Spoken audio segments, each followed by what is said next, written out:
Hi, this is Kyle Madson with your top stories on Sports 1140. Week 8 of the NFL season started yesterday with the Texans and Dolphins facing off in Houston. The Texans came away with a 42-23 win thanks to 5 touchdowns from quarterback Deshaun Watson. It wasn't all good news for the Texans, though. According to NFL Network's Ian Rappaport, it looks like Will Fuller has torn his ACL, and that would put him out for the year. He had 5 catches for 124 yards and a touchdown prior to his injury. Game 3 of the World Series is tonight in Los Angeles. The Red Sox are looking to take a 3-0 series lead. Rick Porcello heads to the mound for Boston against Walker Buehler of the Dodgers. In the NBA, ESPN's Adrian Wojnarowski is reporting the Rockets are prepared to offer 4 first-round picks with limited protections in a trade for Timberwolves forward Jimmy Butler. And the Kings are back in action tonight at home against the Washington Wizards, who come in with a 1-3 record. Our coverage begins with game night at 5:30, Kings live at 6:30, and then tip-off is set for 7 o'clock. Those are your top stories, and now back to the drive on Sports 1140 KHGK. Rise and shine, sleepyhead. I'm not letting you go to work today. Wait, what? Everybody, listen up. Welcome to The Drive. Morning, morning, morning. You're gonna talk. Get on the phone at 339-1140. Pretty awesome, huh? Jump in on our text line at 441140. Everyone is talking about it. You must know that. The Drive starts now. All right, coming up at 7:15, 4 down territory, and then it is all guests the rest of the way. Sean Salisbury at 7:35. Dave Richard at 8:05 talking fantasy football. Ben Gumpert, president of the Republic, will wrap up the season for us at 8:35. And then Nostradamus in our final segment, along with What's on Tap. So a very, very busy second half. And we also have a very busy segment here. Before we get to it, Kyle, is football... I was thinking about this during the break, based on our conversation going into the break. Is football lagging behind basketball and baseball when it comes to analytics? If you had to rank the 3. Publicly, yeah, I think so. But from what I understand, teams are using analytics much more than we think. Is football, could you make an argument that football might be the most receptive of the 3 sports? Receptive is the wrong word. It might have the strongest effect on football. And I'm not just talking analytics. I'm talking wearables, the whole place where it's going.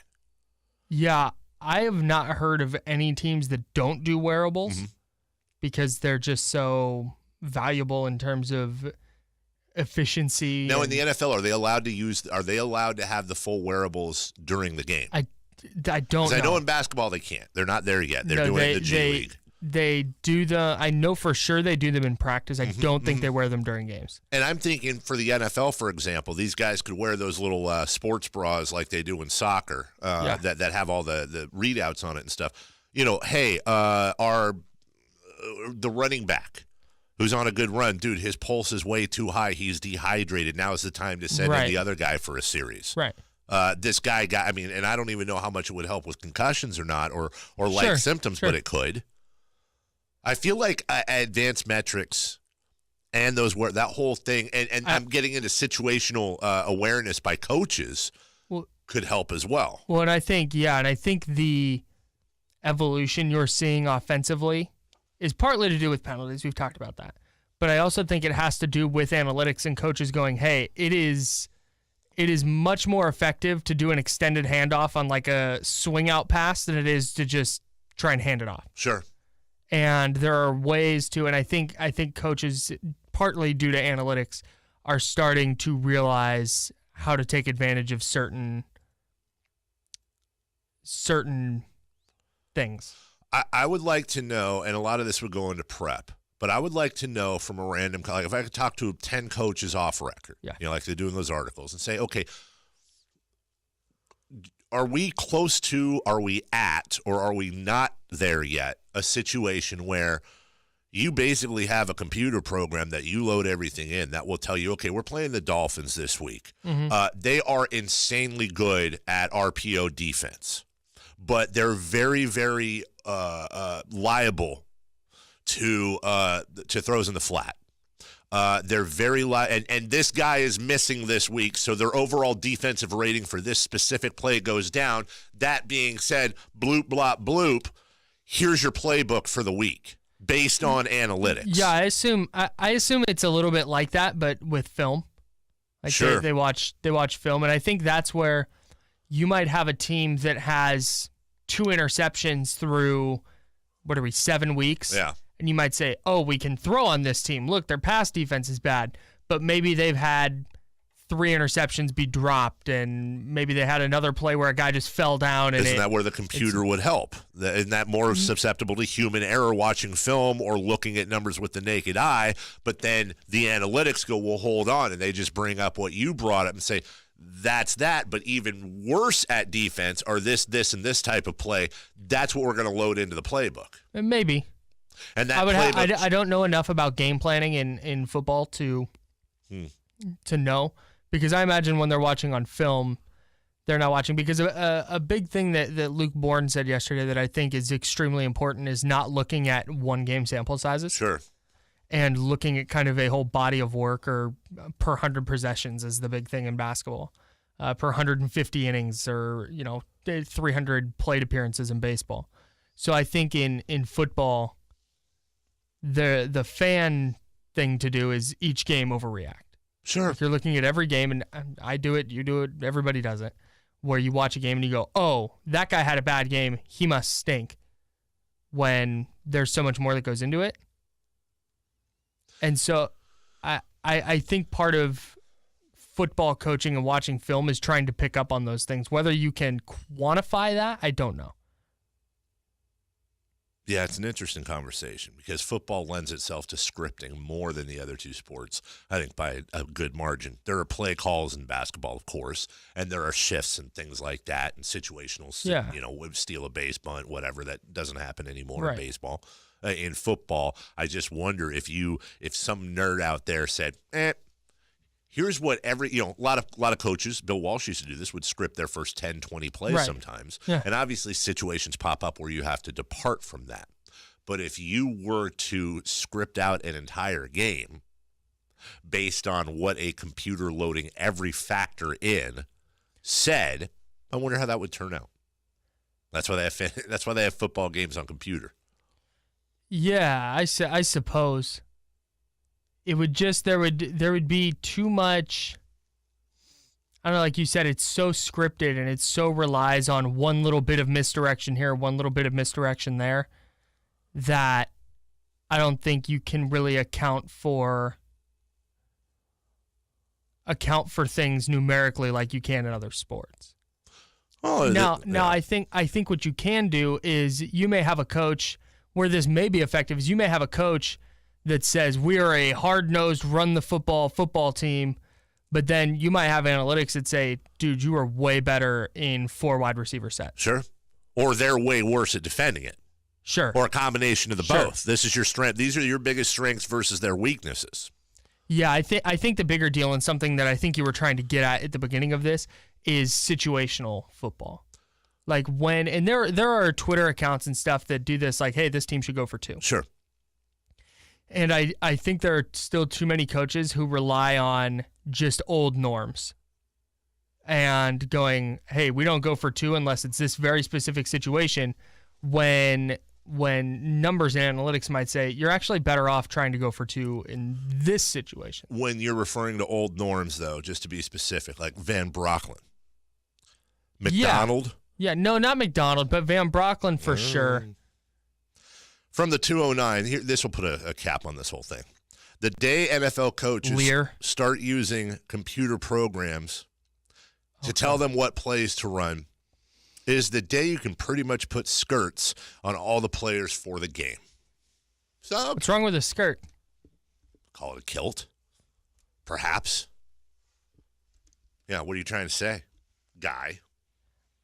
It's from the 209. Surprisingly. Of course it is. Hey, I actually would love to talk about this. This is an interesting deal. Just want to get to this. Congratulations to, the entire A's infield. The entire A's infield, Matt Olson, Matt Chapman, along with Marcus Semien and who am I forgetting? I had it memorized. Matt Olson. Matt Olson, thank you. All finalists for the Gold Glove. Marcus Simeon being a finalist for a Gold Glove is fantastic. You have to love that. Yeah. He won't win it. Jed Lowry being a finalist is interesting. Yeah. Same with Simeon. I mean, he's not going to win it. Chapman, they might as well name the award after Matt Chapman. We'll see. Really? Alex Bregman is very popular. Dude, if Alex Bregman wins it over Matt Chapman, and no offense to Alex Bregman. I'm just saying, man. We'll take a break. We got to pay off that Vlade Divac thing. Maybe we'll do that at 7:35. 4 Down Territory is next right here on Sports 1140 KHTK. 4 Down Territory is brought to you by Fire Wings. 21 different flavors to choose from. Kyle has tried them all. All 21. I was very near the coming soon Antelope store yesterday when I was running some errands. I looked at it longingly. My mouth began to water uncontrollably. Literally like drooling all over the place. Firewings.com, just wing it. Kyle Madson. I added a fourth question, by the way. Oh, you did? Thank you. did. Yeah, I was stumped on the fourth question. I saw that. I appreciate it. What's your game of the weekend? There's a couple of really good games. I don't want to do the thing where I steal all of yours.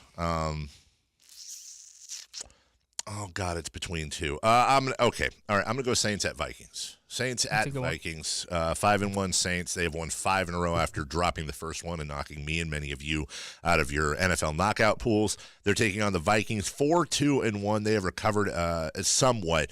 Very interesting. The Vikings have a better defense than the Saints, but the Saints do have a tremendous offense. It's that simple. I think this will be a battle. If the Saints can score 28 to 35 points, I think they win the ball game. But I think this is the matchup of the week. I'm really intrigued to watch Rams Packers. Yeah, that's the one I was. Because this is a start of a tough stretch of schedule for the Rams, who over their next 6 weeks, we'll see the 7-0 Rams, by the way. We'll see their home against Green Bay, at New Orleans, home for Seattle, home Kansas City in Mexico. Then their bye week. Then they're at Detroit, at Chicago, home against Philly, and then they have the Cardinals and Niners. But that's a tough stretch of games before the last two. And it starts this week against the Packers. And I think the Rams will win, but I'm intrigued to watch them against a quarterback like Aaron Rodgers. So you're not going Cardinals-Niners? I thought about it for sure, but no, I'm gonna put Rams Packers just ahead of that one. Second down. Second down. Who needs a win the most? I do. Just need a win, man. Win in life. There's a lot of teams that need a win.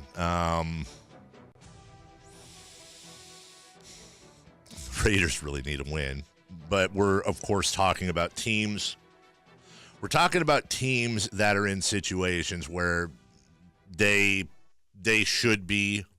They have a playoff style team, type of team. So I'm going to go with the Jaguars. I think the second week in a row I'm going to go with the Jaguars. And all they're doing is hosting the defending Super Bowl champions. But that doesn't seem to matter whether the Jags are on the road or at home. They are in an absolute free fall. They've lost 3 in a row. They have lost 4 of 5. They lost at home to the Texans last week, 20-7.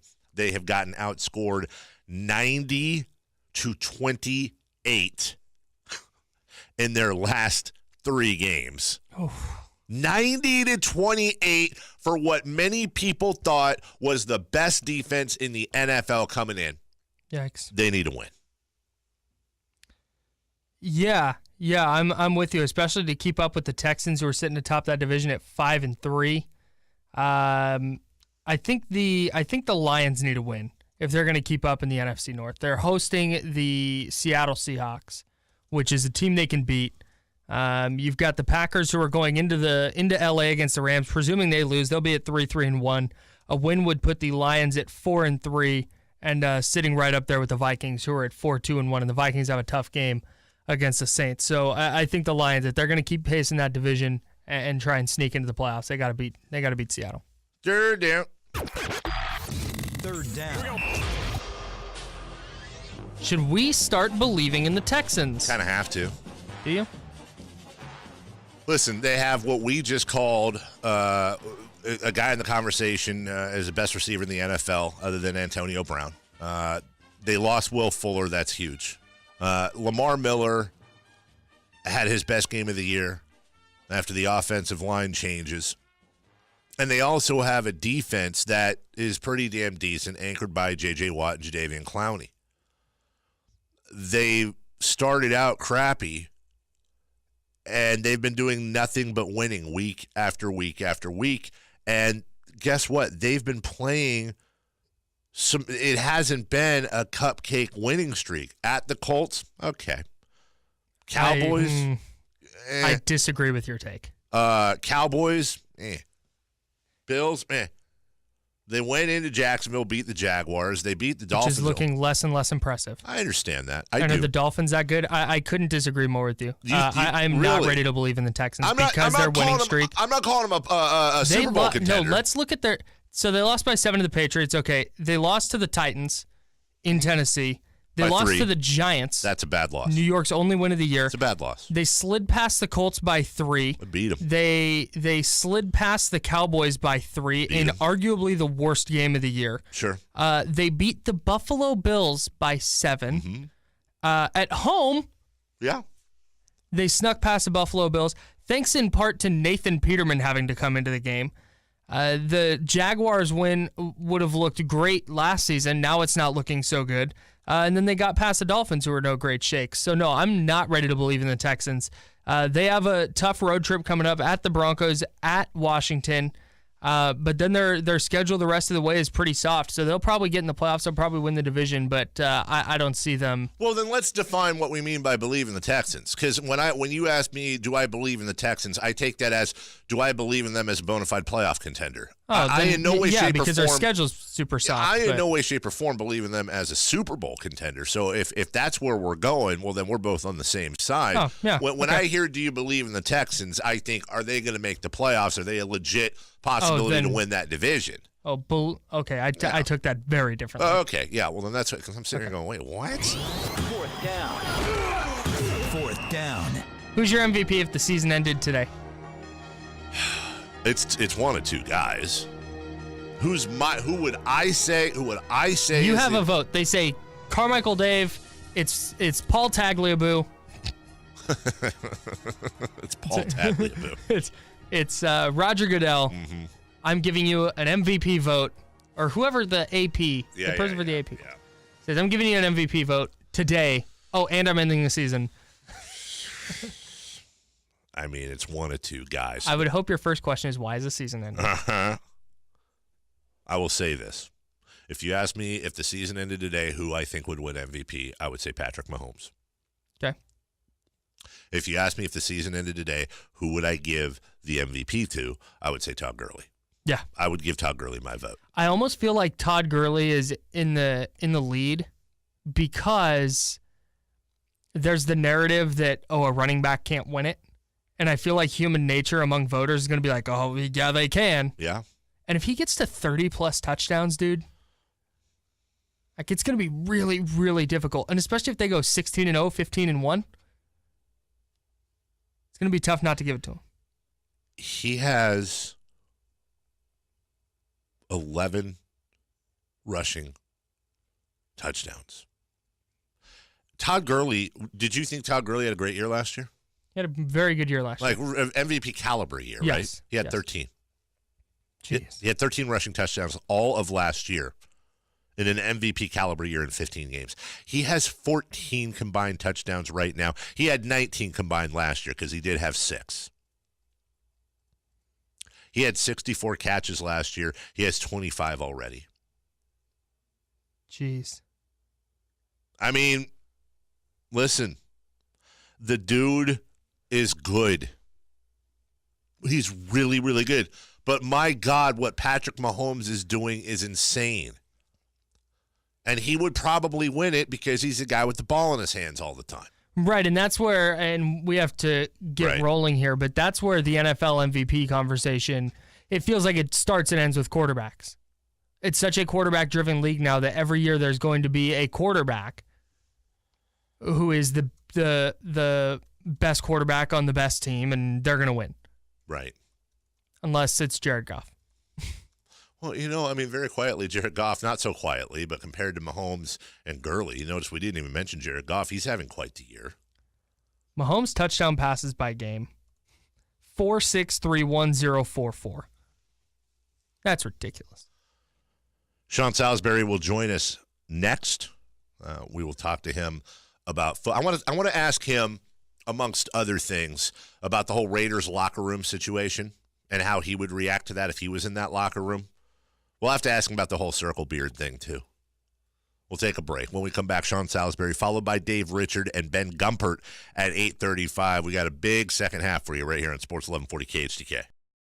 This is Kyle Madson with your top stories on Sports 1140. The Texans beat the Dolphins 42-23 last night in Houston to kick off Week 8 of the NFL season. Deshaun Watson threw for 5 touchdowns in Houston's 5th consecutive win. They're now 5-3, while the Dolphins fall to 4-4. NFL Network's Ian Rappaport is reporting that the Texans wide receiver Will Fuller tore his ACL during the game. He had 5 catches for 124 yards and a touchdown before his injury. Game 3 of the World Series is tonight in Los Angeles. The Red Sox are hoping to take a 3-0 series lead. Rick Porcello heads to the mound for Boston against Walker Buehler of the Dodgers. And in the NBA, ESPN's Adrian Wojnarowski is reporting the Rockets are preparing to offer 4 first-round picks with limited protections and a trade package for Timberwolves forward Jimmy Butler. We'll keep a close eye on that developing story. And the Sacramento Kings are back in action tonight at the Golden One Center. They welcome in the Washington Wizards, who come in with a 1-3 record. Coverage begins right here on Sports 1140 with game night at 5:30, Kings live at 6:30, and tip-off with the G-Man is set for 7 o'clock. Those are your top stories, and now back to the drive on Sports 1140 KHTK. It's The Drive on Sports 1140 KHTK. Sean Salisbury will make his regular Friday appearance here in just a couple minutes. Dave Richard is going to have all your fantasy football questions answered. So just remember, when we get done with Sean, it's the time to text in and call in. And we always give the preference to the people on the phone when it comes to asking Dave questions. So, have some guts. It's okay. We won't bite. You can call in at 339-1140, 1-800-920-1140. The Sacramento Kings in action tonight. Pre-game 6:30, tip-off 7 right here on the Sporty One. Kings looking, I can't believe I'm about to say this. The Sacramento Kings are looking to climb to 500 on the season. They're looking to climb to 500 on the season in their 6th game of the year. And all they have to do that is beat a 1-3 team at home. A 1-3 team that has lost, or has a, should I say, scoring differential of -6.5. The Kings -4.8. The Wizards are actually outscoring the Kings 118 to 117.2 on the year. But that Kings defense clamping people down compared to the Wizards, holding opponents to 122. Well, the Wizards are at 124.5. John Wall versus De'Aaron Fox. Buddy Hield versus Bradley Beal. The backcourt of the present versus perhaps the backcourt of the future. And it's interesting because with Dwight Howard out, the Wizards are starting Jason Smith down low. They're going Wall, Beal, Otto Porter Jr. at the 3, Markieff Morris, and Jason Smith in there. It's interesting because I'm going to look to see what Willie Cauley-Stein does tonight. This is a game where I hope he shines. Not that a 7-footer in Jason Smith is easy, but he's not Rudy Gobert. He's not Nikola Jokic. He's not Anthony Davis. He's not Steven Adams. I'm just saying. We'll have that for you tonight. Joining us right now, our good friend and yours, host on Sports Talk 790, 1 to 4 p.m. I screwed that up last week. 1 to 4 p.m. our time. You can also check him out on Twitter, where he is one of the world's greatest follows, at Sean Unfiltered. The one and only Sean Salisbury. Good morning, Sean. How are you? I'm doing great, man. How are you? I'm doing good. I feel dirty, buddy, because I am all in on your Red Sox, and I think maybe if there were any other team in baseball, I'd probably be rooting against the Red Sox. Not that I hate them, but they've had a lot of success. Every bone in my body should be rooting for the Dodgers because I generally go with the underdog or the team that hasn't won it in a long time, blah, blah, blah. But, buddy, I'm a Giants fan. I'm all in on your Red Sox, and they're up 2-0, so you got to be feeling good. Yeah, I haven't missed a pitch yet. I'm such a diehard Sox guy, but it's weird, the drama of baseball. I can't even – I'm so uptight the entire time they're playing. It drives me nuts, but I don't miss it. Set my schedule around, and they're playing great baseball. And what's the interesting thing about this, and as a guy who – here's the irony for me, as I told you, I was in Mike Marshall's wedding. Steve Sachs and I were groomsmen. And I think I said this on here before. When Mike Marshall, the first baseman, got married, me and him and the bench coach, the bullpen catcher, Mark Cressy, were the three groomsmen in Mike Marshall's wedding. So I have some incredible history with the Dodgers, the '88 World Series. Those guys are very dear friends of mine. And Saxy being a Sacramento guy. Yep. And we've talked about him before. But I root for these guys. But I can't go against where my heart's been since my mom, who raised us, my mother and father, and as a Carl Yastrzemski fan. So, yeah, I'm rooting for them. And what's strange about this is they're kicking butt. It's the best hitting order the Sox may have ever had, Dave. And that's saying something from Rice and Lynn and those groups.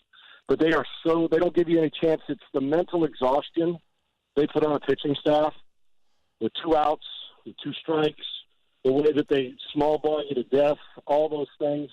It's impressive to watch, and they've done this. Think about this now. Chris Sale has done nothing for them. Now I love Sale, but he's done nothing. He didn't win it. He has never won a postseason game. Didn't do anything against the Yankees with a win. He got beat by the Astros in the first game. They went on and won 4 straight to the Red Sox, and his start last game wasn't very good. So they're doing this. David Price is ramped up. They're doing this without their lights out, left-handed wipeout ace doing what he's supposed to do, and the biggest weakness was supposed to be the bullpen, and their bullpen's been better than any team they face in the postseason. It's a hell of a watch and fun to do, and I'm enjoying the hell out of it. Sean, we have a list of sports questions for you this morning, some topics. Oftentimes we will use you, and I think you know this, as a barometer when Kyle and I are going at it or we've got something that's kind of stayed with us all week. We had a rather heated debate this morning, and we need your help on this one before we can move on. We're arguing the difference between a goatee and a circle beard.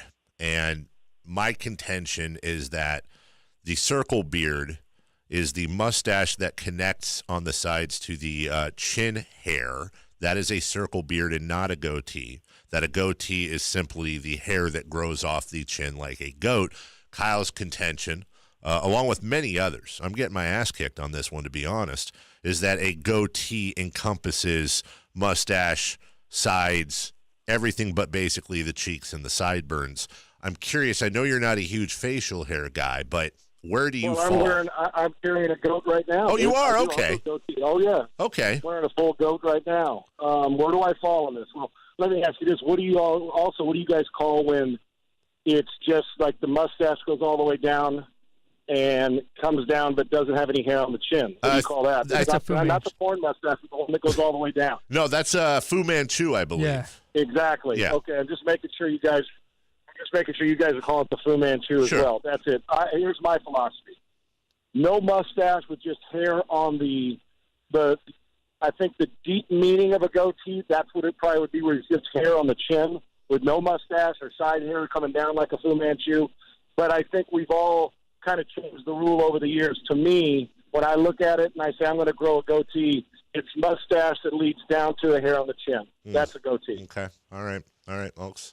I think this is twice that Sean's been on my side. This is great. What was the original? Does that vindicate you? Yeah. How? Because what Sean says goes. No, I'm saying, is that what you said? Hey, listen, dude, what I say, it's concrete when I say it, right? Exactly. It is. 2-0, Kyle leads you 2-0. You better start charging, babe. You get your ass kicked.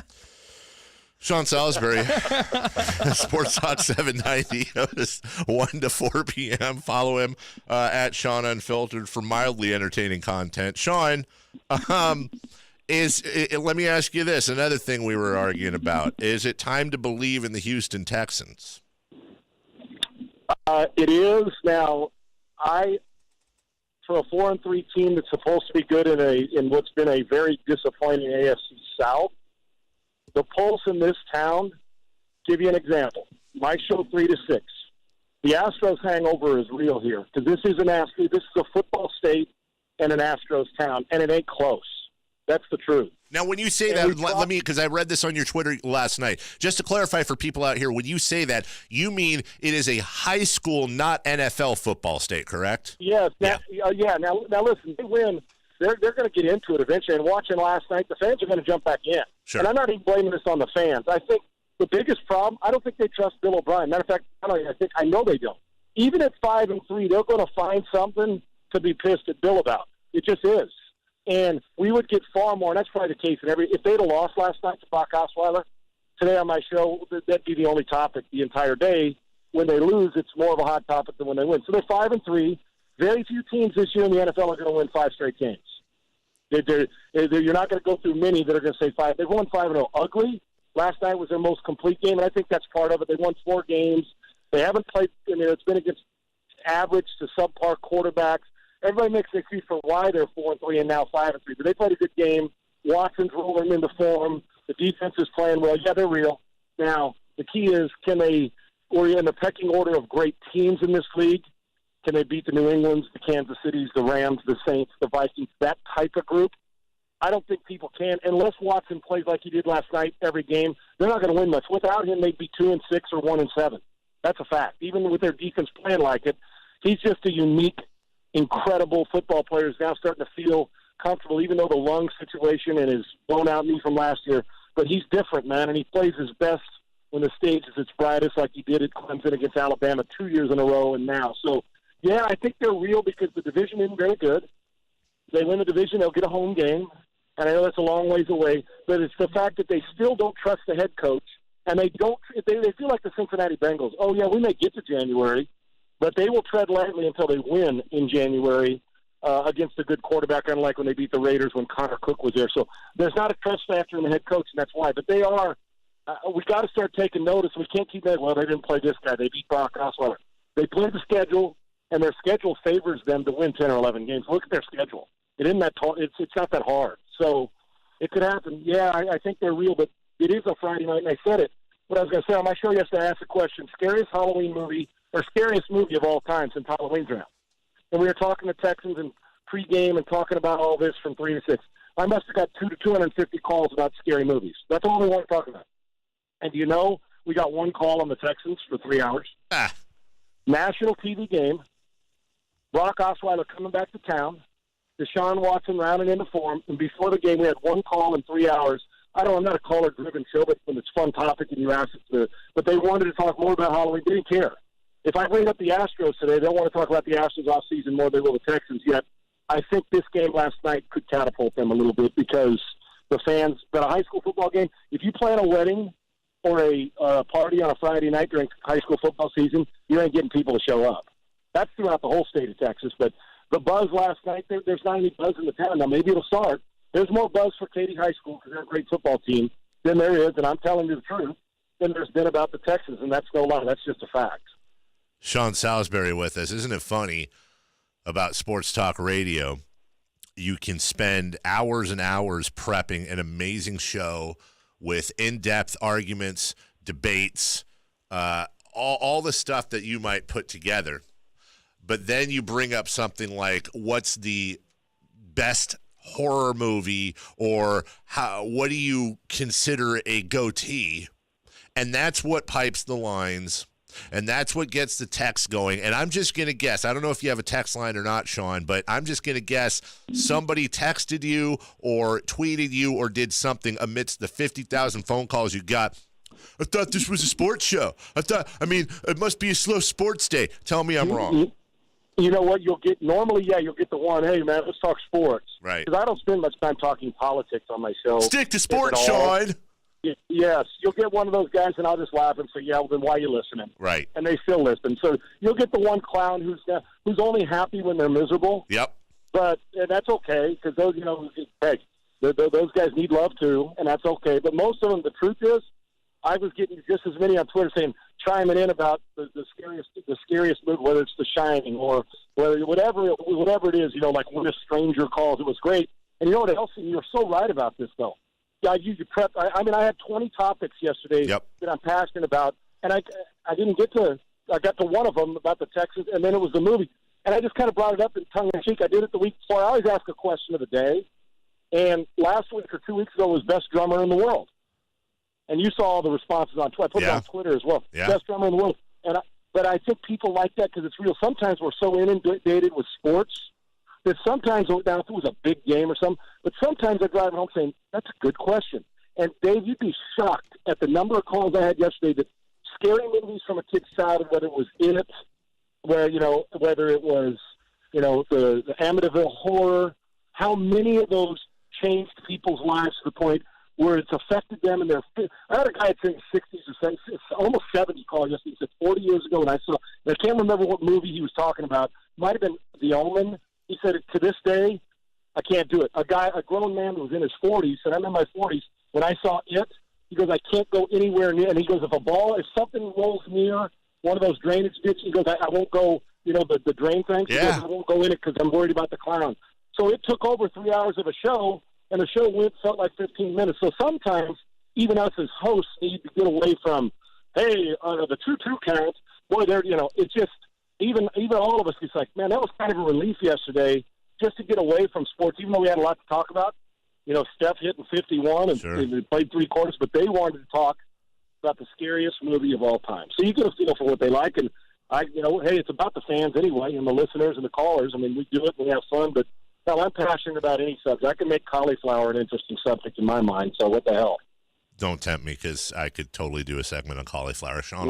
Yeah, you would be. We could. I believe the correct answer, by the way, to your poll was The Shining, correct? It has to be The Shining, doesn't it? You know what? We had The Shining. We had a bunch of – now, the best theme music for a scary movie of all time still Halloween. Yep. Without question. Yep. Because I visualized standing in the middle of the street as a kid in a Halloween costume, looking down, and the street lights where all the Halloween kids, you can picture Mike Myers standing in the middle of the road, and you can kind of see, but you're not real sure, is that a costume? What is that? Just enough to say, man, that guy's big, and it's his face and the costume. And then you keep walking and going trick-or-treating while that music's playing. So I can paint that picture. The Shining had a lot of them. We had a lot of omens. We had some When a Stranger Calls. Remember that old movie? Yeah. And I mean, even like the ones that are real, while Halloween was a great and a classic, the problem is you can't get shot 400 times in the chest and keep falling off double digits.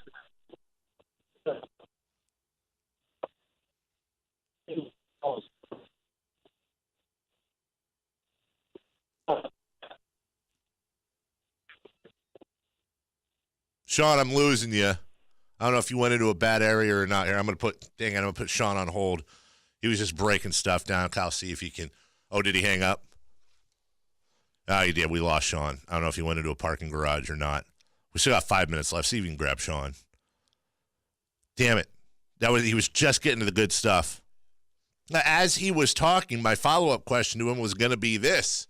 He gave me an idea. We've done the scariest movie before, but who would you put on your Mount Scary Movie Evil Guy more?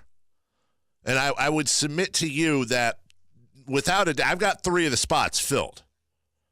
Freddy Krueger from the Nightmares on Elm Street, Jason Voorhees from the Friday the 13th, and, of course, Mike Myers from Saturday Night Live. It has to be on there. The clown from It. See, yeah, I think the 4th spot is going to be that's going to be an argument. Now, The Shining doesn't have a guy. The Shining doesn't have a guy. I mean, the alien from Alien. All right, we have Sean back. Yeah. Hey, buddy, sorry. Hey, sorry about that. No problem. What I was saying is that movie where she's out there with her guy and those 3, one gal and 2 dudes, and then they show up in mass at their house, and they're out in the middle of nowhere. It's like Strangers or like the last 3 or 4 years. Oh, I know what you're talking about. Yeah, the Strangers, yeah. It is the Strangers, yeah. Yes, I think it's called Strangers, that one. And then like the one with Luke Wilson and Kate Beckinsale where you're in a motel, Vacancy. Okay. That wasn't the best of all time. But I think the ones that really get people, the ones that were like, this could have, like, another one was Texas Chainsaw Massacre. The years ago. You could actually see happening. But The Shining probably had as many votes as anybody. Paranormal Activity really got me the first time. There you go. The way it was shot with security footage. I thought Blair Witch Project was real when I first saw it. I swear to God, I did. I thought it was real, and it scared the hell out of me. And what's the movie? Is it what's the one? No, Ring, where she jumps out of the TV. The Ring. The Ring. Yes, a lot of that freaks some people out. But the effect on it in a long time. I mean, for over the course of life, these horror movies have affected people that they're like, no, I can't go. One guy said, I won't do it. I'll never go see. He said, I will not see a scary movie. These are grown ass men, right? So it's pretty funny. So I know you got a lot of questions, so I'll go rapid fire. Here we go. Whatever you got. Okay. Well, I want to add to that. For brother, when I saw The Shining when I was way too young to see The Shining, and for probably until I was about 20 years old, if I was in someone's bathroom or my own bathroom, and the bathroom at my parents' house had one of those shower curtains that it was a curtain. You had to, anytime I went in there to take a leak or something, I had to pull the shower curtain back because I was convinced that old lady in room whatever the hell it was in. It does affect people. Oh, of course it does, and a couple with that. Here's Johnny. Right. With Psycho was another one. One guy said he won't shower with a shower curtain anymore. Sure, got to be good because it freaked him out. And the one that I think probably along with The Shining was Exorcist. Exorcist because that was like satanic and demonic, and it just freaked a lot of people out. All right, well, let me there's just no way we're getting into our regular questions, so let me ask you this then, just based on this conversation, and I don't know, maybe I'd love to do a Sacramento/Houston poll here. You gave me an idea, which is a Mount Scary Movie Evil Guy More, which is not the official title. Correct me if I'm wrong, Sean, but I think 3 of the spots are sewn up with Michael Myers, Jason Voorhees, and Freddy Krueger. My question is, yeah, exactly. So who do you go? Do you go Leatherface? Do you go Chucky? I don't know what Pennywise, dude. Pennywise. I was gonna say because clowns freak people out. I would say Leatherface is a good one. Chucky, obviously, but it's almost so unrealistic. It's like this little freak. I'll kick him right in his teeth if that 2-foot doll tries to come up on me. Right. But Pennywise, because grown people just at a regular clown blowing, balloons up for kids freak people out. I would say Pennywise has to be in your Mount Rushmore. Okay. All right. No, I think Sean's right. That is Sean Salisbury, Sports Talk 790. That's 1 to 4 our time. And follow him online at Sean Unfiltered. And see, there's another guy. You can go on cauliflower horror films or Spider 2Y Banana and why it was used in the third quarter. He's a very diverse young man, that Sean Salisbury, with his goatee. And don't you love it that I completely leave it to me? All the questions you have, and I completely took it off the rails to something we talked one football question. The Texans for real. But I screwed that one up. And for people that are listening, we said horror shows, not horror shows. Okay? These are porn to you. Okay, that's next week, pal. See you, brother. Have a good weekend. That's horror shows. I'll talk to you Friday. Hey, by the way, real quick, we say scariest horror shows of all time. There's probably some scary horse shows out there, too, man. Outside of Nevada. Yeah. That's right. I'll talk to you guys. See you, buddy. Bye-bye.